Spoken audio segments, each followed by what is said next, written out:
अस्सलामुअलैकुम साथियों। आज की वीडियो में हम आपके लिए बहुत अहम सवालात लाए हैं। उर्दू लिसानियात से मुताल्लिक़ अहम तरीन वीडियो है ये, इसको आप आखिर तक ज़रूर देखें। इसमें बहुत अहम सवाल है, तो इसको शुरू करते हैं हम। जैसा कि आप देख रहे हैं, सवाल नंबर 1 है, उर्दू का ताल्लुक़ ज़ुबान के किस ख़ानदान से है? उर्दू का ताल्लुक़ ज़ुबान के किस ख़ानदान से है? ए हिंद आर्याई से, बी द्राविड़ी से, सी यूरोपी से, डी सामी से। तो सही जवाब है ए हिंद आर्याई से। अब इसके बाद सवाल है, आर्यों और मुकामी लोगों के दरमियान कौन सी जुबान या जुबानें मुश्तरक थीं, यानी जो वो आपस में बोलते थे एक दूसरे के साथ? ऑप्शन ए द्राविड़ी जुबानें, बी संस्कृत, सी प्राकृत जुबानें या डी सामी जुबानें। तो सही जवाब है प्राकृत जुबानें, जो मुश्तरक थी वो प्राकृत जुबानें थी। अब इसके बाद सवाल है, सवाल नंबर 3, इनमें से कौन सा दौर प्राकृतों का दौर कहलाता है? ए कदीम आर्याई, बी कदीम हिंद आर्याई, सी वुस्ता हिंद आर्याई या डी जदीद हिंद आर्याई। तो सही जवाब है सी वुस्ता हिंद आर्याई, ये प्राकृतों का दौर कहलाता है। अब इसके बाद जो सवाल है, सवाल नंबर 4, अपभ्रंश जुबानें कौन सी जुबानों की इर्तिकाई शक्ल है? ऑप्शन ए संस्कृत की बोलियों की, बी यूरोप की जुबानों की, पूरब की जुबानों की, ऑप्शन बी है पूरब की जुबानों की, सी द्राविड़ी जुबानों की या फिर डी प्राकृत जुबानों की। तो इसमें जो सही जवाब है, अपभ्रंश जो है वो इर्तिकाई शक्ल किसकी है? प्राकृत जुबानों की इब्तदाई शक्ल है। तो ऑप्शन डी इसका बिल्कुल ठीक है। अब इसके बाद सवाल नंबर 5, सवाल नंबर 5 में है, अपभ्रंश का लफ्ज पहली बार कहाँ देखने को मिलता है? नाट्य शास्त्र में, बी ध्वन्य लोक में, सी अभिनव भारती में या फिर डी अनुमितिवाद में। तो सही जवाब है इसका नाट्य शास्त्र, ए नाट्य शास्त्र जो भरत मुनि की है, उन्होंने पहली बार अपभ्रंश का लफ्ज अपनी इस तसनीफ में नाट्य शास्त्र में इस्तेमाल किया है। सवाल नंबर 6, मथुरा के इलाके में बोली जाने वाली प्राकृत का नाम बताइए। ए महाराष्ट्री, बी शोरसेनी, सी मागधी या डी पिशाची। तो मथुरा के इलाके में शोरसेनी जुबान बोली जाती थी, तो सही जवाब है बी शोरसेनी, ये मथुरा के इलाके की जुबान थी। इसका जवाब हुआ 6 का बी। अब इसके बाद क्वेश्चन नंबर 7 की तरफ आते हैं। क्वेश्चन नंबर 7 में है कि मागधी प्राकृत किस इलाके में बोली जाती है?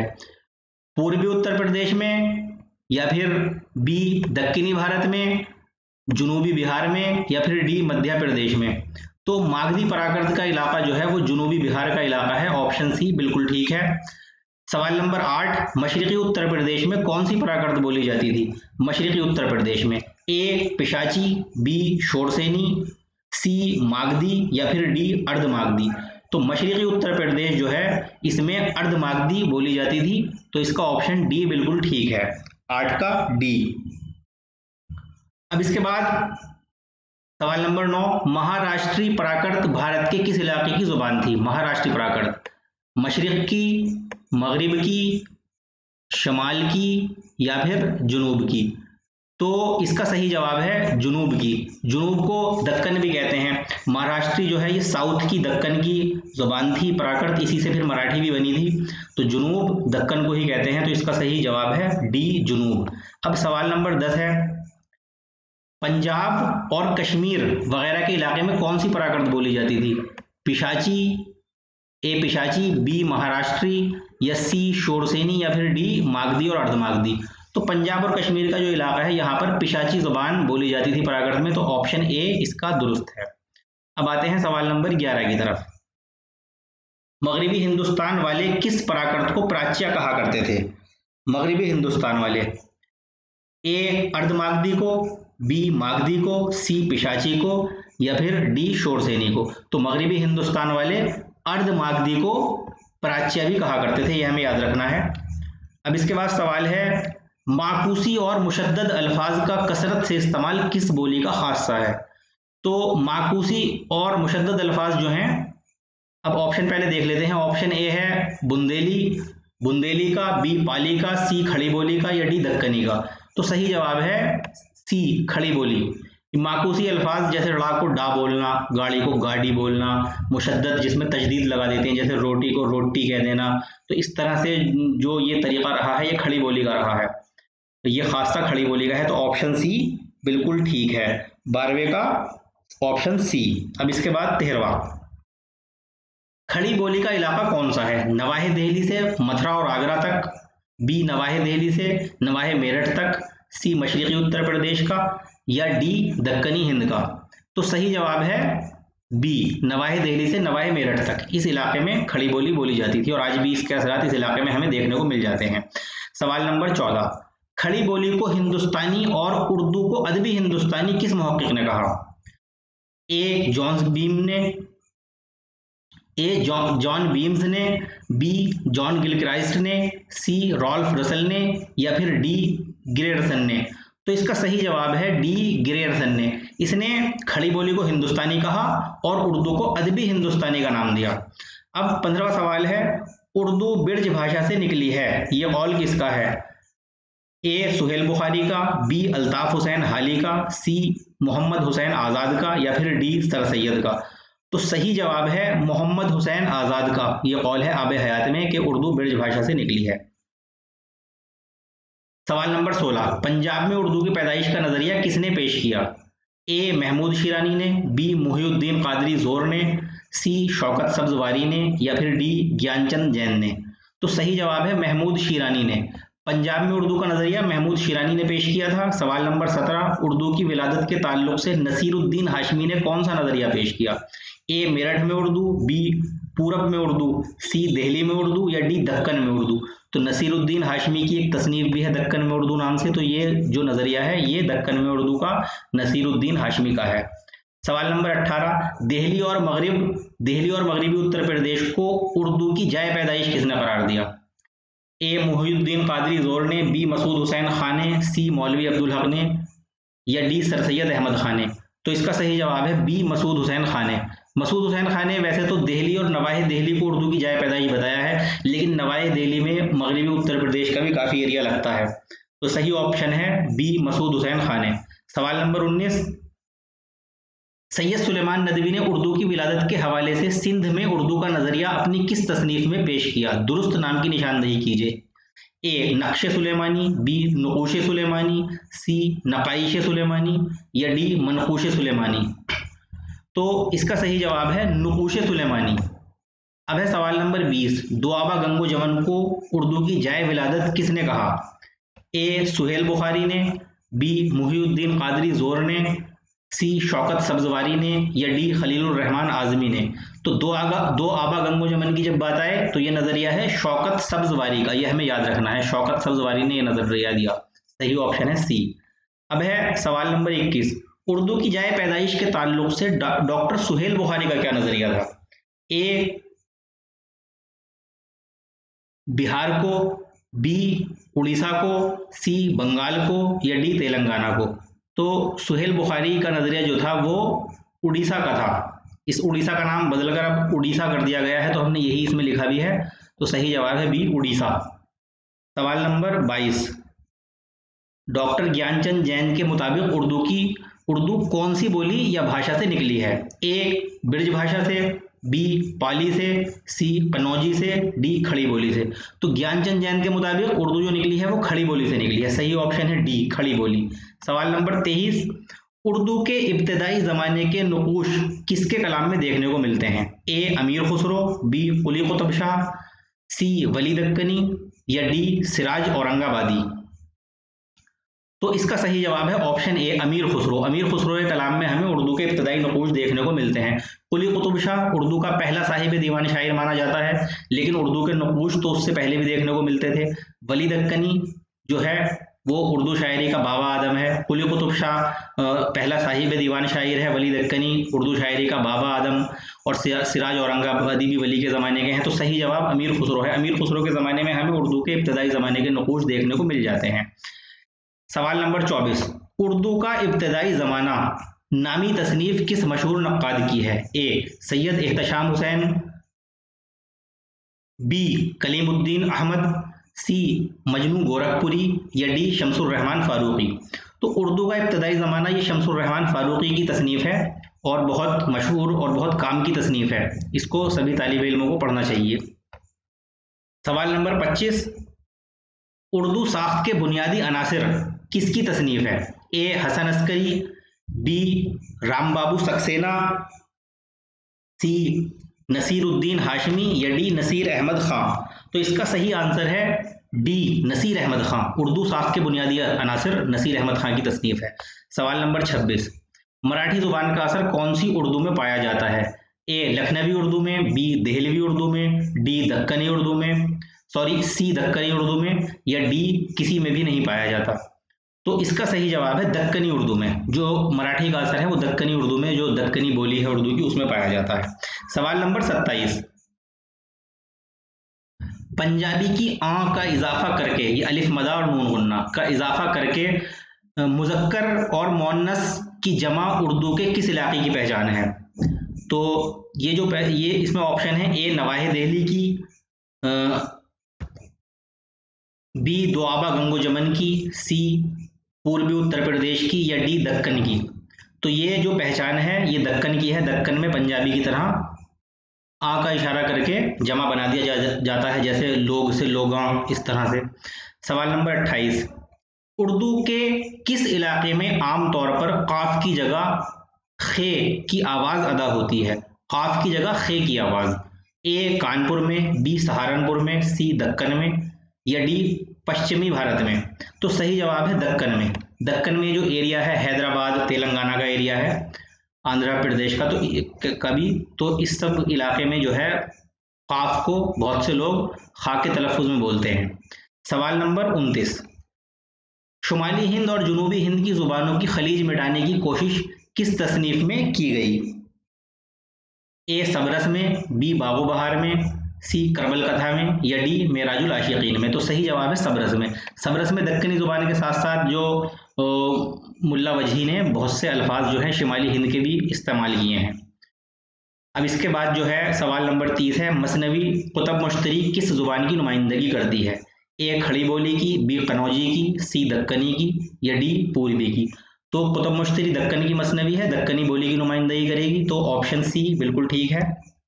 अब सवाल नंबर 31, उर्दू का पहला साहिब दीवान शायर किसको करार दिया गया है?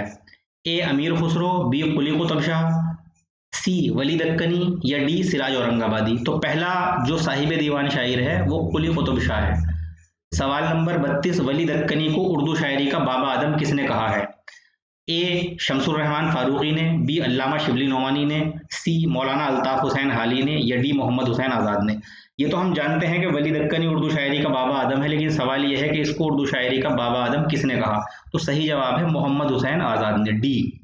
सवाल नंबर 33, सिराज औरंगाबादी की ज़ुबान पर दूसरी किस ज़ुबान का रंग दिखाई देता है? ए अरबी का, बी फारसी का, सी संस्कृत का या डी तुर्की का।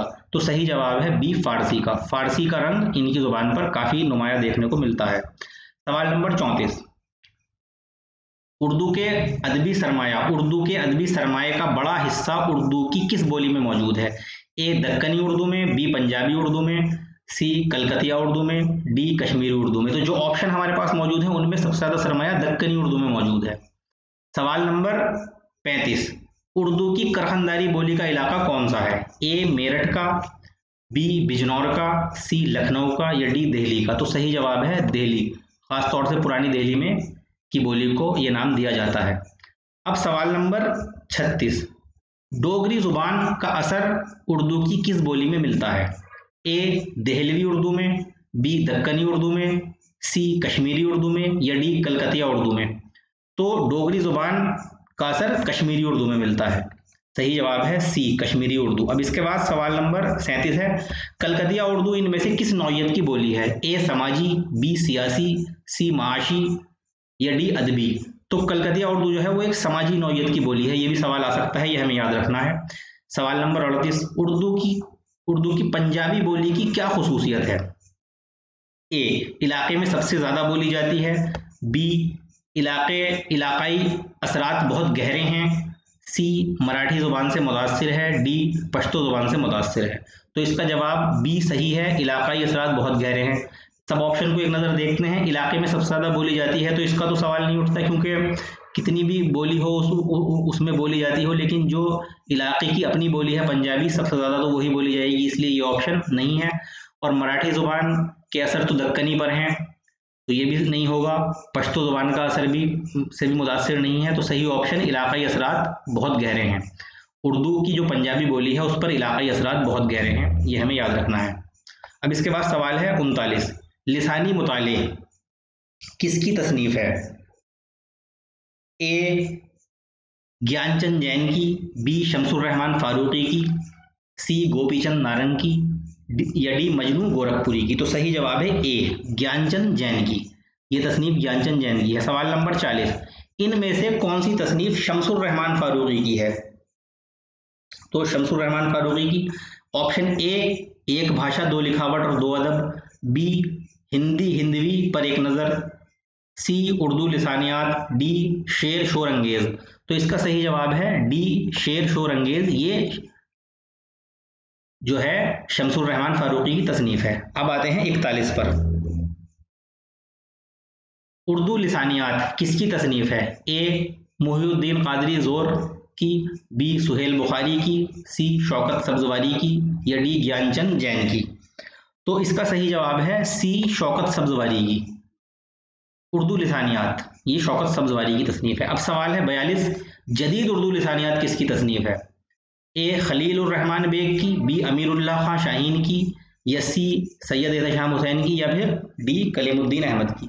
तो ये है अमीरुल्लाह खां शाहीन की, ये हमें याद रखना है। देखो इससे ऊपर जो अभी सवाल हमने देखा है उसमें था उर्दू लिसानियात किसकी तसनीफ है, तो और यहाँ पर है जदीद उर्दू लिसानियात किसकी तसनीफ है। तो अगर उर्दू लिसानियात आए तो शौकत सब्जवारी, और जदीद उर्दू लिसानियात आ जाए तो अमीरुल्लाह खां शाहीन। ये हमें फ़र्क इसको याद ध्यान में रखना है।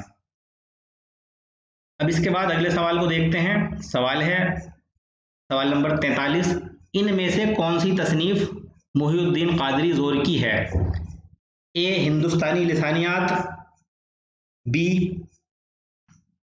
हिंदुस्तानी लिसानियात का खाका, सी उर्दू की लिसानी तश्कील, या डी उर्दू की कहानी। तो इसका ऑप्शन ए ठीक है, हिंदुस्तानी लिसानियात, ये मुहिउद्दीन कादरी जोरी की तसनीफ है, हिंदुस्तानी लिसानियात। 43 पे का आंसर ए। अब है सवाल नंबर 44, दास्तान ज़ुबान उर्दू किसकी तसनीफ है?